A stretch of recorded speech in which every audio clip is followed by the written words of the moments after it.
हम अच्छी खबर सुनते हैं, पर वो खबर पूरी सुनने के पहले ही वो पलट जाती है। आज जिस तरह की खबरें हैं वो हर मिनट बदलती जा रही हैं। आप मेरी बात समझ रहे होंगे कि अच्छा सीज़ फायर हुआ, अमेरिका के राष्ट्रपति ने कहा था कि बस एक ही दिन में हम इस पूरे समुदाय को पूरी तरह नाश कर देंगे। बस उसी के 3 घंटे के बाद में सीज़ फायर हुआ। हाँ, सब कुछ बदल गया इस तरह। लेकिन इसके पहले की राहत की सांस ले इसराइल ने लेबनान के ऊपर में बमबारी की। इसमें 250 लोग मर गए। फिर से डरावनी परिस्थिति आई। जैसे मिनट मिनट में दिल की धड़कन बदलती चली जाती है। पूरा संसार आज इसी तरह से आगे बढ़ रहा है। ऐसे कुछ विषयों को आज हम यहाँ पर देखने वाले हैं। चलिए कल तक में चलते हैं। सबसे पहले हम युद्ध की खबर देखेंगे।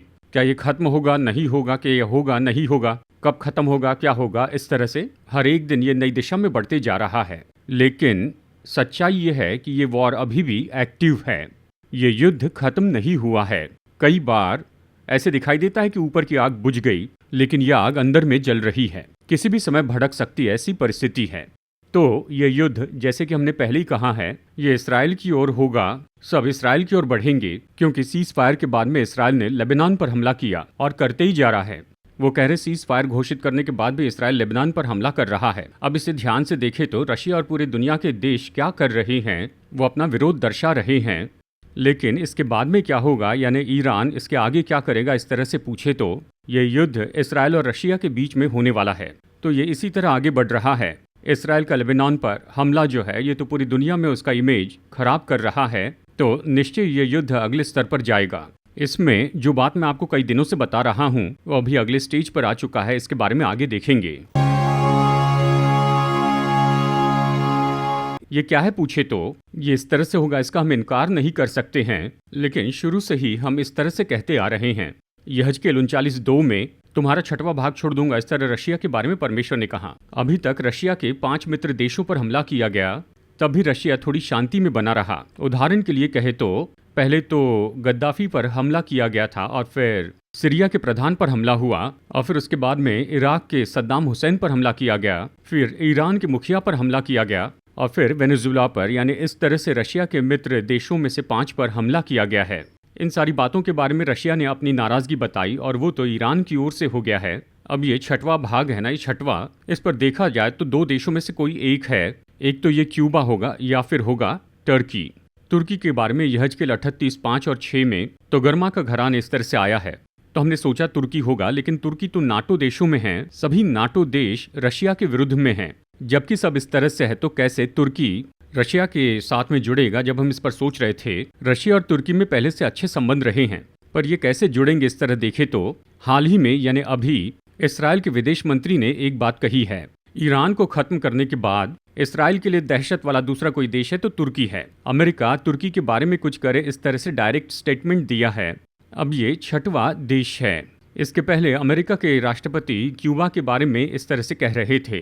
तो क्यूबा या तुर्की हो, इसराइल के आसपास के देशों में सबसे ज़्यादा खतरा किस तरह से है, तो तुर्की से ही है। तो इस तरह से देखे सारे इसराइल को घेरे हुए ये सारे देश है, और वेनेजुला तो अलग है। तो यहजकेल 38 के अनुसार ये तो तुर्की की ओर इशारा कर रहा है। प्रभु की इच्छा हुई तो इसके बारे में अपडेट आपको बताऊंगा। चलिए अगले एक बहुत ही महत्वपूर्ण विषय को हम देखते हैं। ये यूरोपियन यूनियन भारत और दूसरे देशों के लिए बहुत महत्वपूर्ण बात है। वचन में यदि हम ध्यान से देखें, प्रकाशित वाक्य अध्याय 16 में अंत में जो युद्ध होने वाला है, जो हर्मगदोन का युद्ध है, एंटीक्राइस्ट की मदद करने के लिए पूर्व के राजाओं को आना होगा कि पूर्व दिशा के राजाओं के लिए मार्ग तैयार हो जाए। इसमें हम स्पष्ट देखते हैं कि चाइना और भारत जैसे देश इसमें होंगे ही, उस तरफ से आना होगा। इसे हमने देखा है, ये बाइबल में बताया गया है।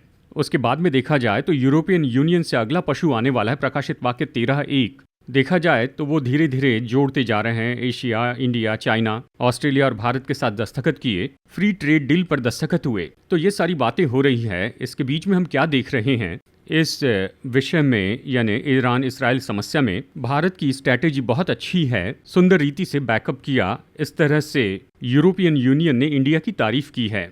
किस विषय में अगर पूछे तो इसमें बहुत से बदलाव आए हैं, लेकिन यूरोपियन यूनियन इंडिया के करीब आते जा रहा है, इस बात को हम देखते हैं। तो इस तरह से पूर्व के राजा यूरोपियन यूनियन के करीब आ रहे हैं, इस तरह हम देख रहे हैं। इस यूरोपियन यूनियन के बारे में एक और महत्वपूर्ण बात है, पहले भी हम इस पर बात करते आए हैं। वो क्या है पूछे तो अमेरिका गिर जाएगा और फिर यूरोपियन यूनियन उठेगी। हमने देखा है, अभी देखे तो नाटो में जो देश हैं और अमेरिका के बीच के फर्क तो बढ़ते चले जा रहे हैं। ये ऐसे ही बढ़ते चले जाएंगे। और हाल ही में vice president of America Hungary में चले गए। उन्होंने क्या कहा, वो वहाँ यूरोपियन यूनियन के विरुद्ध में बोलते रहे।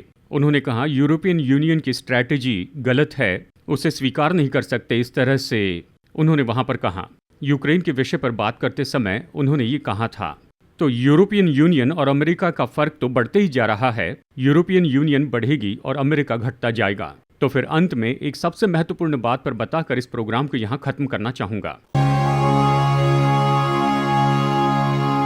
हाल ही में एक रिसर्च किया गया था। ये रिसर्च ऑस्ट्रेलिया ने किया। इस रिसर्च में उन्होंने इस तरह से कहा, आज की जनसंख्या 800 करोड़ से भी ज़्यादा है और ये पृथ्वी इससे ज़्यादा और सहन नहीं कर सकती है। पृथ्वी और ज़्यादा नहीं सह सकती। केवल इतना ही नहीं, पर यह भी कहा कि 2060 या 2070 के समय में पृथ्वी की जनसंख्या 11 बिलियन या फिर 12.4 बिलियन होगी, यानी ये तो 1200 करोड़ तक हो जाएगी। तो इसके सारे जो स्रोत हैं और सब कुछ जो है इस भूमि को संभाल कर नहीं रख पाएंगे। दुनिया इस तरह से नाश होती जा रही है। ये सभी के बारे में कहा, क्लाइमेट के बारे में, चाहे रोजगार की बात हो या फिर भोजन की बात हो या पानी की बात हो, इस पूरी भूमि का दिवालिया निकल जाएगा। इस तरह से उन्होंने अपने रिसर्च में लिख कर रखा है।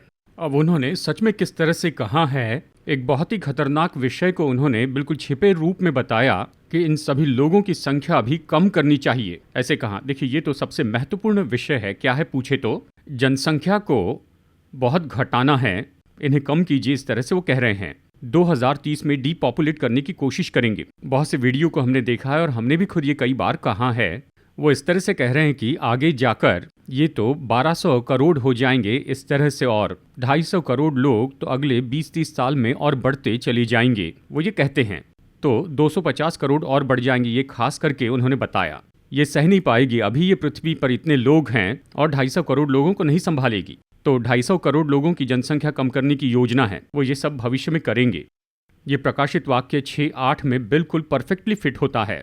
उन्हें पृथ्वी की 1/4 पर यह अधिकार दिया गया कि उन्हें मार डाले, इस तरह लिखा है। आज के लेवल में चौथाई मतलब 200 करोड़। बाइबल में ये 1900 साल पहले ही लिखा गया है। उसी बात पर अभी ये लोग चर्चा कर रहे हैं। तो कह रहे इस तरह के कामों में हमें जुड़ना होगा, इसके लिए एक्शंस बहुत जल्दी लेनी होगी, इस तरह कह रहे हैं। वो क्या करेंगे, कैसे करेंगे, इसके बारे में हमने आपको कई बार पहले ही बताया है। इस बहुत ही महत्वपूर्ण काम को शुरू तो उन्होंने कर दिया है।